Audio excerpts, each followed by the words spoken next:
ప్రేమమయుడు మెహర్ బాబా, ప్రేమావతారం మెహర్ బాబా. ప్రేమే అవతారంగా పురుషుడుగా మన మధ్యకు వచ్చినటువంటి దివ్య ప్రేమ ఆయన. ప్రేమే వచ్చి ప్రేమ గురించి ఏం చెప్పారో తెలుసుకుందాం బాబా మాటల్లో. ప్రేమ అంటే మనందరికీ తెలుసు అనే భావనలో ఉంటాం మనందరికీ తెలుసు.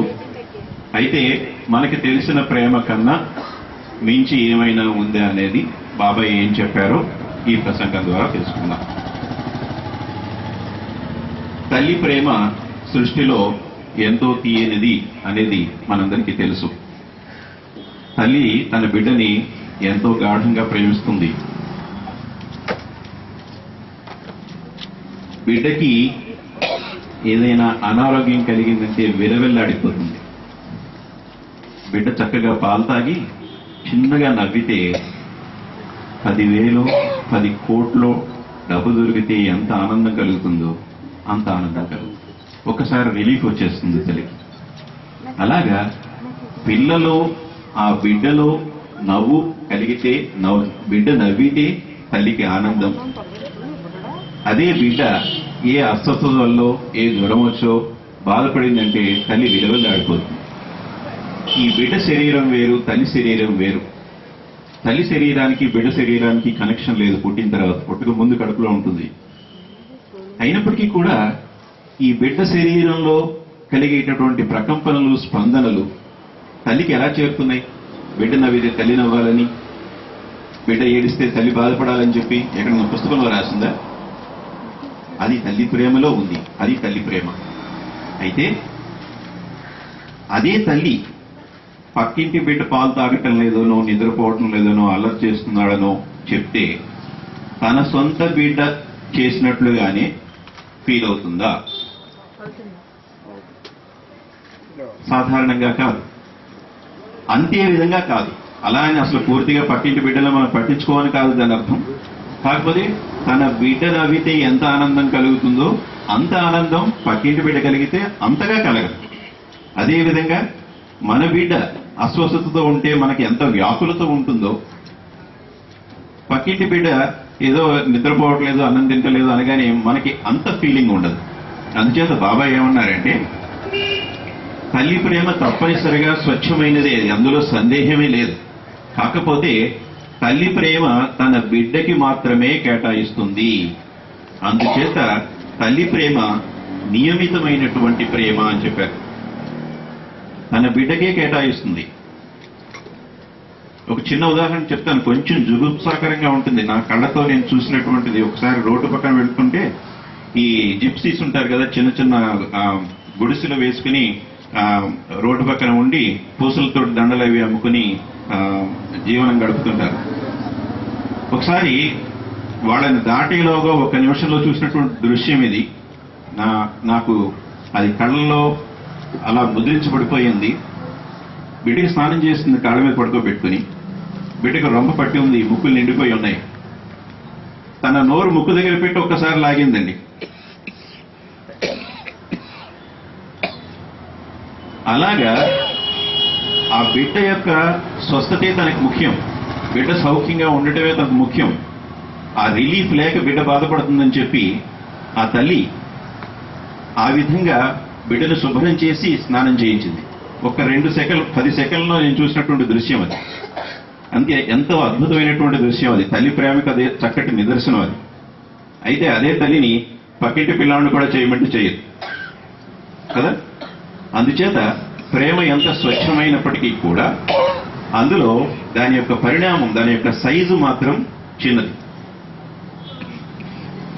ఒక నాయకుడు కేవలం తన ఇంటిలో వ్యక్తుల యొక్క బాగోగుల గురించి మాత్రమే కాకుండా తన ఊరిలో వారి యొక్క సమస్యలన్నింటినీ తన సమస్యలుగా భావించి తన ఊరిలో వాళ్ళందరూ బాగుండాలని, తన ఊరిలో వాళ్ళందరికీ కరెంటు ఉండాలని, నీళ్లు ఉండాలని, రోడ్డు సదుపాయం ఉండాలని, ఇలాగా ఊరిలో ఏ సమస్య ఉన్నప్పటికీ కూడా తన సమస్యగా తీసుకుని వాటిని పరిష్కరిస్తూ ఊరిలో వాళ్ళందరికీ ఆనందం కలిగించడానికి ప్రయత్నిస్తాడు నాయకుడు. అందుచేత ఒక నాయకుడి యొక్క ప్రేమ తల్లి ప్రేమ కన్నా పరిణామంలో పెద్దది అని చెప్పారు. ఎందుకంటే నాయకుడికి తన బిడ్డల యొక్క సౌఖ్యమే కాకుండా ఆ ఊరి వారి అందరి సౌఖ్యము కావాలి. అలాగే ఒక సైనికుడు దేశానికి ఎటువంటి ముప్పు వచ్చినప్పటికీ కూడా తన ప్రాణాన్ని అడ్డు పెట్టడానికి కూడా వెనుకాడకుండా నిర్విరామంగా కృషి చేసేటటువంటి వాడు సైనికుడు. మనం రాత్రి 9 దాకా 10 దాకా టీవీ చూసి హాయిగా పడుకుంటాం మనం, కానీ సైనికుడు మాత్రం పడుకోడు. ఈ శత్రు సైన్యాలు ఎప్పుడైతే దాడి చేస్తాయో అని చెప్పి దేశ సరిహద్దుల్లో కాచుకుని కూర్చుంటారు వాళ్ళు. శత్రు సైన్యాలు దాడి చేస్తే వాళ్ళ ప్రాణాలు పోయినప్పటికీ కూడా వాళ్ళకి ఎదురొడ్డి పోరాడి మన దేశాన్ని కాపాడుతుంటారు. అందుచేత వాళ్ళ దృష్టిలో దేశంలో ఎవరికి ఎటువంటి ఆపద వచ్చినా ఎటువంటి నష్టం కలిగినా కానీ అది వాళ్ళకి చెందుతుంది. అటువంటి ప్రేమ, దేశ ప్రేమ ఇంకా ఈ నాయకుడుకున్నటువంటి ప్రేమ కన్నా పెద్దది అని చెప్పారు బాబా. అయితే ప్రేమకి అనేక నిర్వచనాలు ఉన్నాయి. నవలల్లోనూ వ్యాసాల్లోనూ గ్రంథాల్లోనూ ఎంతో మంది ఎన్నో రకాలుగా ప్రేమ గురించి వర్ణించడానికి ప్రయత్నించారు. బాబా చెప్పింది ఏంటంటే ప్రేమే తానయ్యున్నటువంటి అవతార పురుషుడైనటువంటి మెహర్ బాబా ఇచ్చినటువంటి నిర్వచనం ఏమిటి అంటే ప్రేమ అంటే ఏకత్వ భావన. మనుషులు సంఖ్యలో ఎక్కువగా ఉన్నప్పటికీ కూడా అందరూ ఒకటే అనేటటువంటి భావన ఏదైతే ఉందో అది ప్రేమ. మనం తొలి ఉదాహరణలో చెప్పుకున్నట్టుగా తల్లి బిడ్డ శరీరాలు వేరు, తల్లి బిడ్డ కలిసి ఇద్దరు. కానీ తల్లి దృష్టిలో బిడ్డ వేరు శరీరం అయినప్పటికీ కూడా తనగానే భావిస్తుంది. బిడ్డ శరీరానికి ఏం చెందినా ఏం అయినప్పటికీ కూడా అవి తనకైనట్టుగానే భావిస్తుంది. ఆ భావన ప్రేమ. తల్లి దృష్టిలో ఎంతమంది ఉన్నారు అంటే తానొక్కతే ఉంది. తల్లికి ఒక చెయ్యి ఉంది, కుడి చెయ్యి ఉంది, ఎడం చెయ్యి ఉంది. అలాగే బిడ్డ కూడా ఇంకొక అవయవం లాంటిది, తన శరీరంలో భాగంగానే ఫీల్ అవుతుంది తల్లి. అది ఫీలింగ్, అది భావన. ఆ భావనే ప్రేమ అంటే. ఏకత్వ భావన తల్లి దృష్టిలో ఉన్నది ఒక్కళ్ళే. అలాగే నాయకుడి దృష్టిలో ఊరిలో వాళ్ళందరూ ఒకళ్ళ కిందే తనకి లెక్క, ఏకత్వ భావన. అలాగే దేశ సైనికుడికి ఈ దేశంలో భారతీయులందరూ కూడా ఒకళ్ళే. భారతీయులకి ఎటువంటి నష్టం వచ్చినప్పటికీ కూడా నేను ముందుకు దూకి వాళ్ళని రక్షించడానికి సిద్ధం అనేటటువంటి నిర్ణయంతో ఉంటాడు సైనికుడు. ఈ ఏకత్వ భావన అనేది ప్రేమ. ఇప్పుడు సపోజ్ ఇక్కడ ఉన్న వాళ్ళందరినీ అక్కడ వేరే బాబా పలానా చోటకు వచ్చి కూర్చున్నారు, అక్కడికి ఈ కార్యక్రమం అయిపోయిన తర్వాత మేమందరం తీసుకెళ్తాం, బస్సులో వరుసలో లైన్లో నిలబడండి అని అన్నాం అనుకోండి. ఉదాహరణకు చెప్తున్నాను. అందరూ లైన్లో నిలబడతాం. బస్సు ఎక్కిస్తుంటే ఆ ఎక్కించేవాడు ఏంటంటే ఎన్ని సీట్లు ఉన్నాయో చూసుకుని అన్ని సీట్లు నిండిపోయిన తర్వాత ఇక్కడికి ఇది అయిపోయింది, మిగిలిన వాడు తర్వాత బస్సు ఎక్కుదురు కానీ అని అన్నారు. అక్కడ ఒక కుటుంబానికి సంబంధించిన సభ్యులు ఒక 5గురు వరుస నిలబడి ఉన్నారు. ఆ సభ్యుల్లో 3 బస్సు ఎక్కిన తర్వాత ఇక్కడికి బస్సు నిండింది, మిగిలిన వాడు తర్వాత బస్సులో రండి అంటే ఏమంటాం మనం? మేమంతా ఒకటేనండి, మమ్మల్ని కూడా సీట్లున్నా నిలబడతామండి అంటాం. ఆ మేమంతా ఒకటే అంటే ఆ కుటుంబంలోని సభ్యులు 5గురు అయినప్పటికీ కూడా వాళ్ళ దృష్టిలో వాళ్ళ భావనలో ఆ కుటుంబం అంతా ఒక మనిషితో సమానం. 3 బస్సు ఎక్కేసి మిగిలిన వాళ్ళంతా కూడా వేరే బస్సు ఎక్కేటప్పటికీ ఆ విభేదాన్ని, ఆ విభజనని తట్టుకోలేరు వాళ్ళు. అవసరం అయితే పోలేండి, ఓడిపోతామండి, తర్వాత బస్సులో వస్తామండి అని చెప్పి ఆగిపోయి వేరే వాళ్ళని ఎక్కనిచ్చి ఈ 5గురు కూడా ఒక బస్సులోనే వస్తారు. ఎంతసేపు 5 నిమిషాల ప్రయాణం కావచ్చు, 10 నిమిషాల ప్రయాణం కావచ్చు. ఈ 5-10 నిమిషాల్లో కూడా ఆ విభజనని భరించలేరు. ఎందుకంటే ఈ కుటుంబ సభ్యులందరూ కూడా ఒక్కటే అనేటటువంటి భావనతో ఉన్నారు కనుక, వాళ్ళు వాళ్ళ కుటుంబాన్ని అంతగా ప్రేమిస్తున్నారు కనుక. అటువంటి ఏకత్వ భావన ప్రేమ అంటే. అయితే బాబా ఏం చెప్తున్నారంటే ఇటువంటి ఏకత్వ భావన కేవలం మీ కుటుంబ సభ్యులకి మాత్రమే కేటాయించకుండా బయట వారికి కూడా అదే ప్రేమ భావాన్ని చూపించటం గొప్పతనం. తల్లి తన బిడ్డల్ని ప్రేమించడంలో గొప్పతనం ఏమీ లేదు, అది సహజం. సహజంగానే ప్రేమిస్తుంది, అందులో కష్టమేమీ లేదు. ఎవరో చెప్తే చేసే పని కాదు అది. అయితే మన మనుషులు, మనవారు అనుకునే వాళ్ళకి మాత్రమే కాకుండా ఈ ప్రేమని ఇంకొంచెం ఎక్కువ మందికి పంచగలిగితే అది అసలైనటువంటి ప్రేమ అని చెప్పారు బాబా. అయితే ఈ ఏకత్వ భావాన్ని ఒక తల్లి నుంచి, ఒక కుటుంబ సభ్యుడి నుంచి, ఒక నాయకుడి నుంచి, ఒక సైనికుడి నుంచి ఇంకా కొంచెం పైకి ఎక్స్టెండ్ చేసి ఆలోచిస్తే, ఉదాహరణకి ఒక మనిషి ఉన్నాడనుకోండి. ఆ మనిషికి కేవలం నా దేశంలో మనుషులంతా ఒకటనే భావం కాకుండా, నేను తీసుకునేటటువంటి నిర్ణయాలు కేవలం నా దేశ ప్రజల యొక్క ఉపయోగార్థమే కాకుండా మానవాళ్ళందరికీ ఉపయోగపడేలా ఉండాలి. నేను చేసేటటువంటి పని వల్ల ఉపయోగం మానవాడు అందరికీ అందాలి అని, మొత్తం మానవులు అందరూ ఒకటే అనేటటువంటి భావం ఎవరికైనా ఉంటే గనక వారి దృష్టిలో ఈ ప్రపంచంలో ఉన్నటువంటి మనుషులు అంతా ఒక్కటిగానే లెక్క, మేమంతా ఒకటేనండి అని ఒక కుటుంబ సభ్యుడు ఏ విధంగా అయితే చెప్తున్నాడో, అలాగే మనుషులందరినీ ప్రేమించేటటువంటి వ్యక్తి దృష్టిలో జనాభా సంఖ్య అయితే ఎక్కువేమో కావచ్చు కానీ తన దృష్టిలో, తన భావనలో, తన ప్రేమలో మాత్రం లోకంలో మానవులంతా ఒకటే. అట్టి ప్రేమ, దాన్ని దివ్య ప్రేమ అంటారు. అది భగవంతుడికి ఉన్నటువంటి ప్రేమ మన మీద. మనం ఇక్కడ ఈ సహవాసికి 100 మందిలో వచ్చి కూర్చున్నాం. అక్కడ కూర్చున్న ఆయనకి ఎటువంటి ఫీలింగ్ ఉంటుందంటే, అబ్బో నా ఎదురుగుండా ఇంతమంది వచ్చి కూర్చున్నారు అన్న ఫీలింగ్ ఆయనకు ఉండదు. నేనే ఇక్కడ ఉన్నది, నేనే అంతా ఒకటే, ఇక్కడ ఉన్నది నేను ఒక్కడే అనేటువంటి భావం అయింది. ఆయన దృష్టిలో మనం అందరం వేరు వేరు కాదు. అది దివ్య ప్రేమ. అట్టి దివ్య ప్రేమ అన్ని ప్రేమలలోకి అతి ఉన్నతమైనటువంటిది.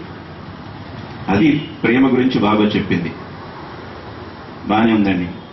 ఆయన ప్రేమమయుడు, ప్రేమావతారుడు గనుక ప్రేమ ఇది, దివ్య ప్రేమ అన్నిటికన్నా ఉత్తమమైనది, అందరినీ ప్రేమించండి అని చెప్పాడు ఆయన. సో ఆయన చెప్పాడు గనక మనం రేపటి నుంచి మొదలు పెట్టి మొత్తం అందరినీ ప్రేమించగలవా? మనం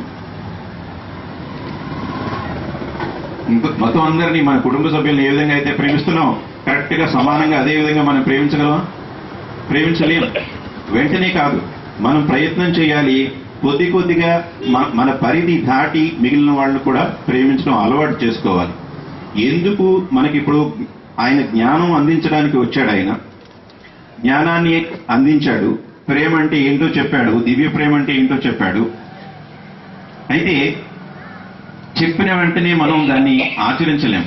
కారణం ఏంటంటే మనకున్నటువంటి పాత అలవాట్ల ప్రకారం ముందు మనం, తర్వాత ఎవరైనా సరే అనేటటువంటి అభిప్రాయంతో మనం ఇంతకాలం జీవించాం గనక ప్రతి విషయంలోనూ ముందు మనల్ని పెట్టుకుంటాం, తర్వాతే మిగిలిన వాళ్ళ సంగతి చూస్తాం. ఒక అతను వచ్చి ఎంతో ఆర్తోటి సినిమా చూద్దామని చెప్పి ట్రై చేశాడు, టికెట్లు దొరకలేదు. బయట ఎవరు అనుకుంటున్నారు, ఏమంటే మీ దగ్గర ఎక్స్ట్రా టికెట్ ఉందండి అని. ఉన్నవయ్యా, నాకే దొరక ఏడుస్తుంటే మధ్యలో నువ్వేంటి అంటాడు. అంటే ముందు తనకి టికెట్ కావాలి, తనకి దొరికిన తర్వాత ఏదైనా ఎక్స్ట్రా టికెట్ ఉంటే అది మాత్రం ఇస్తాడు, కానీ తన టికెట్ మాత్రం ఇవ్వడు. అది సాధారణంగా మనకున్నటువంటి స్వభావం.